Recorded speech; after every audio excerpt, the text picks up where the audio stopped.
Beef വരട്ടുന്നത് എങ്ങനെയെന്ന് നമുക്ക് കാണാം. ആദ്യം കുറച്ച് വെളിച്ചെണ്ണ ഒഴിച്ച് കടുക് ഇടുക. അതിനുശേഷം ഉള്ളി മുളക് മൂപ്പിക്കുക. ഇഞ്ചിയും പച്ചമുളകും ഒഴിച്ച് നല്ല വെളിച്ചെണ്ണ വരുമ്പോൾ നമ്മൾ ഇളക്കി വെച്ചിരുന്ന ഇറച്ചി അതിൽ തട്ടി ഇടുക. എന്നിട്ട് നല്ലതുപോലെ ഇളക്കിയതിന് ശേഷം അടച്ചിടുക.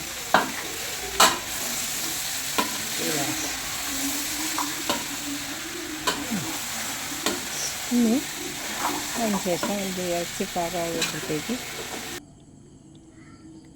അത് നല്ലതുപോലെ ഇളക്കിയതിന് ശേഷം അടച്ച് വയ്ക്കുക. പിന്നെ നമ്മൾ തുറന്ന് നോക്കുമ്പോഴത്തേക്ക് ആദ്യം കുറച്ച് എണ്ണയൊക്കെ നല്ലതുപോലെ ആകുന്ന പരുവം കുറച്ച് നേരം ആ എണ്ണയിൽ വെന്തതിന് ശേഷം പാകത്തിന് വെള്ളം ചേർക്കുക. വേകുന്ന പരുവത്തിൽ വെള്ളം ചേർത്ത് നല്ലതുപോലെ ഇളക്കി വേവിച്ച് വറ്റിച്ച് എടുക്കുക.